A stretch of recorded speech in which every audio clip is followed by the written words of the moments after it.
नमस्कार, विद्या भारती के इस ऑनलाइन चैनल पर आप सभी का स्वागत है। तो आज अपन चर्चा करेंगे, वो टॉपिक है बजट। देखिए कि 1 अप्रैल से 31 मार्च तक एक वित्तीय वर्ष होता है, यानी फाइनेंशियल ईयर, जिसमें आप लेखे बनाते हो, खाते बनाते हो। खाते का मीन्स ट्रेडिंग अकाउंट बनाते हो, P&L बनाते हो, प्रॉफिट एंड लॉस अकाउंट बनाते हो, या फिर बैलेंस शीट बनाते हो। ये इस अवधि के लिए बनाई जाती है, 1 अप्रैल से 31 मार्च तक। ठीक ऐसे ही सरकार भी बजट बनाती है और उसकी भी समयावधि क्या होती है, 1 अप्रैल से 31 मार्च तक। बजट का मतलब होता है कि ये सरकार की आय व्यय का अनुमानित ब्यौरा, अनुमानित ब्यौरा, यानी सरकार के आने वाले वित्तीय वर्ष में कितने खर्च होंगे, क्या आय होगी। लेखे जो बनाए जाते हैं वो वर्ष के अंत में बनाए जाते हैं। वर्ष के खाते जो बनाए जाते हैं वो वर्ष के एंडिंग में, ईयर एंडिंग में। जैसे बैलेंस शीट में अपन लिखते हैं ना, बैलेंस शीट एज ऑन 31 मार्च, तो वो एंडिंग पर बनाया जाता है।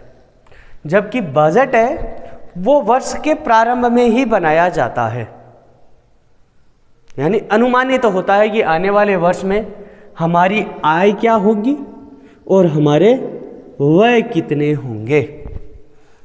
अनुमानित होगा, ऊपर नीचे भी हो सकता है। आय और व्ययों का लेखा जोखा होता है, वो लेखा जोखा क्या कहलाता है, बजट कहलाता है। जैसे भारत सरकार यदि अपना बजट बनाती है तो वो भी 1 अप्रैल से 31 मार्च तक का बनाती है। बजट को देखकर हम बता सकते हैं कि कोई अर्थव्यवस्था विकसित है या अविकसित है। बजट को देखकर बताया जा सकता है कि उस अर्थव्यवस्था विकासशील है, अविकसित है या फिर विकसित है, क्योंकि बजट में सर्वप्रथम बताई जाती है उस देश की आय और फिर बताया जाता है व्यय। व्ययों में बताया जाता है कि वह किन किन मदों पर किया जाएगा, और आय में बताया जाता है कि यह किन मदों से आय प्राप्त होती है, यानी आय प्राप्त करने के तरीके और व्यय करने के तरीके। तो इन व्यय और आय करने के तरीकों से पता लगाया जा सकता है कि कौन सा देश विकसित है तो भी कितना विकसित है, और अर्धविकसित या विकासशील या अविकसित है तो कितना, उसकी क्या अवस्था है। तो आज अपन बजट के रूप में बजट की विस्तार पूर्वक चर्चा करेंगे। अब देखिए बजट के भाग। देखो, बजट को 2 भागों में बांटा जाता है। एक होता है पूंजीगत बजट,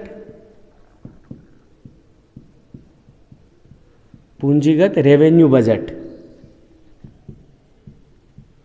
और दूसरा होता है राजस्व बजट, राजस्व बजट। पूंजीगत बजट और राजस्व बजट, 2 भागों में बजट को डिवाइड कर दिया गया। अब देखिए, सबसे पहले देखिए राजस्व बजट के क्या क्या भाग होते हैं। राजस्व बजट को भी 2 भागों में बांटा जाता है। एक होता है राजस्व प्राप्तियां, राजस्व प्राप्तियां, और दूसरा होता है राजस्व व्यय, राजस्व व्यय। 2 भागों में डिवाइड कर दिया गया किसको, राजस्व बजट को। राजस्व प्राप्तियां वे प्राप्तियां होती है जो कि गैर प्रतिदेय होती है। गैर प्रतिदेय का मतलब वे प्राप्तियां जिनके बदले में वापस कुछ नहीं चुकाया जाएगा, गैर प्रतिदेय होती है, यानी एक तरफा होती है जनता से सरकार की ओर। यह राजस्व प्राप्तियां दो प्रकार की होती है। एक तो होती है कर राजस्व प्राप्तियां,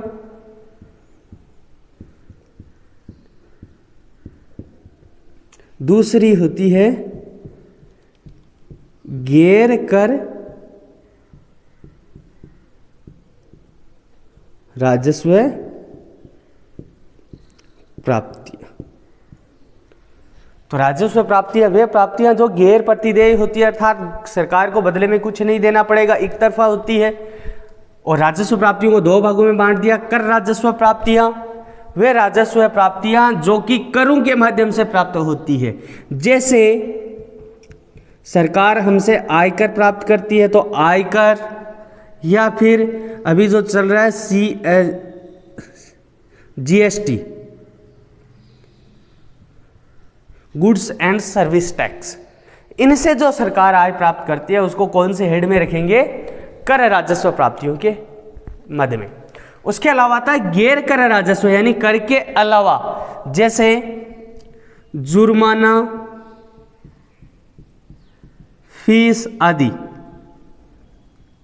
ये सारी किसमें रखी जाती है?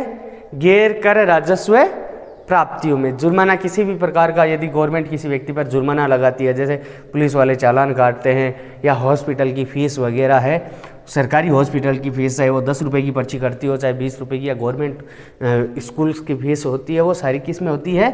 गैर कर राजस्व प्राप्तियां। अब आता है राजस्व व्यय। तो ये जो राजस्व व्यय है ना, ये इन्हीं राजस्व प्राप्तियों में से किया जाता है। और यह राजस्व व्यय लोक कल्याण के लिए किया जाता है। किसके के लिए किया जाता है? लोक कल्याण। लोक कल्याण का मतलब हो गया जैसे कि सड़कें बनाना हो, हॉस्पिटल बनाना हो, पुल बनाना हो, यानी देश के आर्थिक विकास के लिए जो व्यय किया जाता है वो सारा व्यय कौन सा कहलाता है? राजस्व व्यय कहलाता है। यह राजस्व व्यय दो भागों में विभाजित है। पहला है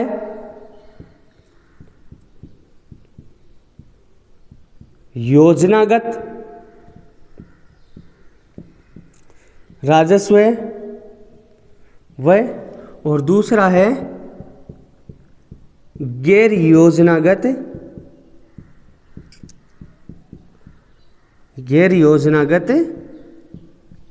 राजस्व व्यय। दो प्रकार के राजस्व व्यय हो गए। सबसे पहले योजनागत और दूसरा गैर योजनागत। योजनागत का मतलब वह व्यय जो सरकार योजना करके खर्च करती है, बिना योजना के खर्च नहीं किया जाता है। जैसे पंचवर्षीय योजनाओं पर किया गया हुआ है।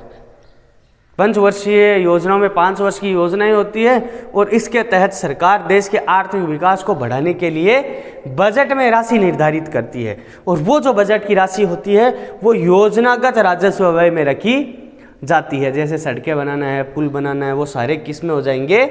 योजनागत राजस्व व्यय में। दूसरा आता है गैर योजनागत राजस्व व्यय। देश में कुछ विपदाएं इस प्रकार की होती है जो कि अचानक आती है। उन विपदाओं पर जो खर्च किया जाता है वो सारा रखा जाता है गैर योजनागत राजस्व व्यय में। जैसे अभी कोरोना का पेंडेमिक चल रहा है, तो कोरोना पर जो व्यय किया जा रहा है वो पहले से पता थोड़ी होता है कि बजट बनाते समय गवर्नमेंट को। जैसे पिछला वाला बजट बनाया तो उसमें पता थोड़ी था कि कोरोना आएगा, उसके लिए इतनी राशि का प्रावधान किया जाएगा। तो उसके लिए एक अलग से ही मद रखी जाती है, उसका नाम है गैर योजनागत राजस्व व्यय। यानी कि बिना योजनाओं के यदि गवर्नमेंट किसी प्रकार का कोई खर्च करती है तो उसे नाम दे दिया गया गैर योजनागत राजस्व व्यय, और वो सारी राशि रखी जाएगी गैर योजनागत राजस्व व्यय की मद में। तो देखिए अपने पास पहला बजट था राजस्व बजट। राजस्व बजट दो प्रकार का, राजस्व प्राप्तियां और राजस्व व्यय। राजस्व प्राप्तियां दो प्रकार की, गैर प्रतिदेय होती है, दो प्रकार की कर राजस्व प्राप्तियां यानी कि आयकर, जीएसटी वगैरह, जिसके बदले में सरकार को कुछ नहीं चुकाना पड़ता, और गैर कर राजस्व प्राप्तियां जुर्माना, फीस इत्यादि। उसके बाद आता है राजस्व व्यय। तो यह राजस्व व्यय किस में से किया जाएगा? राजस्व प्राप्तियों में से। यह अनिवार्य नहीं है, राशि कम होगी तो पूंजीगत बजट भी बना लेंगे। यदि राजस्व व्यय के लिए राशि कम होती है तो यह बजट फिर बनाया जाता है। तो योजनागत राजस्व व्यय, और फिर दूसरा है गैर योजनागत। जो योजना करके खर्चा किया जाए योजनागत राजस्व व्यय, और बिना योजना के खर्चा किया जाए तो वो है गैर योजनागत राजस्व व्यय। अब आते हैं पूंजीगत बजट पर। कभी कभी क्या होता है कि राजस्व प्राप्तियां हो जाती है कम और राजस्व व्यय हो जाते हैं ज्यादा, यानी प्राप्तियां हुई कम और राजस्व व्यय हो गया ज्यादा। तो इसे कहा जाता है राजस्व बजट घाटा। राजस्व बजट घाटा। तो इस राजस्व बजट के घाटे को पूरा करने के लिए कौन सा बजट बनाया जाएगा? पूंजीगत बजट। कि अब पैसे लाएंगे कहां से? तो वो पैसे लाए जाते हैं पूंजीगत बजट का निर्माण करके। यह पूंजीगत बजट भी दो प्रकार का होता है। सबसे पहला है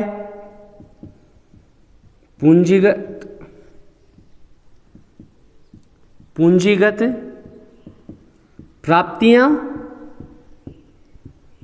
और दूसरा है पूंजीगत व्यय। जैसे यह राजस्व प्राप्तियां, राजस्व व्यय, ठीक ऐसे ही पूंजीगत प्राप्तियां और पूंजीगत व्यय। पूंजीगत प्राप्तियां जो होती है वो सरकार के दायित्व में वृद्धि करती है, यानी उनकी लायबिलिटीज को बढ़ाती है।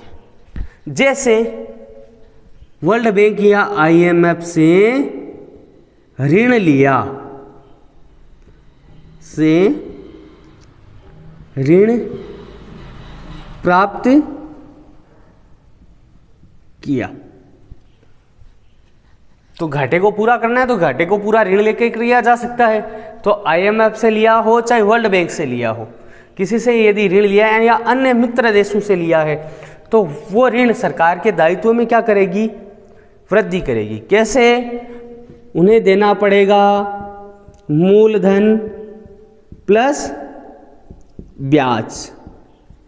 तो मूलधन की तो राशि चलो ठीक है, जितनी लेंगे उतनी वापस दे देंगे, पर ब्याज से सरकार के दायित्व में क्या हो जाएगी? वृद्धि हो जाएगी। ये दायित्व बन गया नया चुकाने का। तो पूंजीगत प्राप्तियां वे प्राप्तियां होती है जो सरकार के दायित्व में वृद्धि करती है। अब आ जाते हैं पूंजीगत व्यय। ये वह व्यय होते हैं जो सरकार के दायित्व में कमी करते हैं। जैसे ऋण चुकाया, जो ऋण प्राप्त किया था वो ऋण की राशि को हमने चुका दिया, या फिर ब्याज चुकाया, ब्याज चुकाया। ये सारे क्या करते हैं? सरकार के दायित्व में कमी करते हैं। तो अभी अपन ने पढ़ा बजट। बजट को दो भागों में डिवाइड कर दिया, पूंजीगत बजट और राजस्व बजट। पूंजीगत बजट दो भागों में डिवाइड किया, फिर वापस पूंजीगत प्राप्तियां और राजस्व प्राप्तियां। पूंजीगत प्राप्तियां जो दायित्व में वृद्धि करती है और पूंजीगत व्यय वे जो दायित्व में कमी करती है। राजस्व बजट। राजस्व बजट को दो भागों में डिवाइड किया, राजस्व प्राप्तियां और राजस्व व्यय। राजस्व प्राप्तियां को वापस दो भागों में डिवाइड कर दिया, गैर कर राजस्व प्राप्तियां और कर राजस्व प्राप्तियां, और राजस्व व्यय को वापस दो भागों में डिवाइड किया, योजनागत और गैर योजनागत।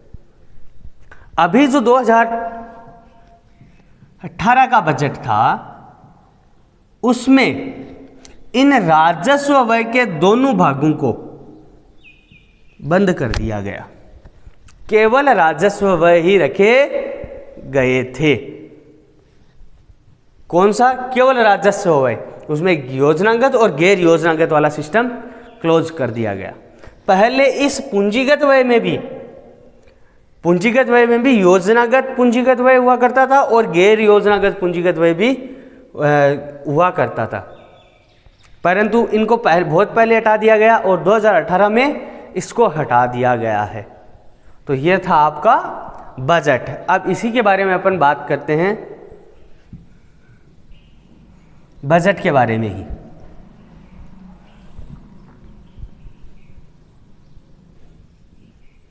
देखिए, यदि सरकारी आय, अब इस बजट में सरकारी आय कौन कौन सी है? एक तो पूंजीगत प्राप्तियां और दूसरी है राजस्व प्राप्तियां। यानी मैं कह सकता हूं सरकारी आय मतलब पूंजीगत प्राप्तियां प्लस राजस्व प्राप्तियां बराबर हो सरकारी व्यय के। तो ये किसके बराबर हो जाएगी? पूंजीगत व्यय और प्लस राजस्व व्यय। तो इसे कहते हैं बजट संतुलन। क्या नाम देंगे इसको? बजट संतुलन। यदि सरकारी आय ज्यादा हो, ग्रेटर देन किससे?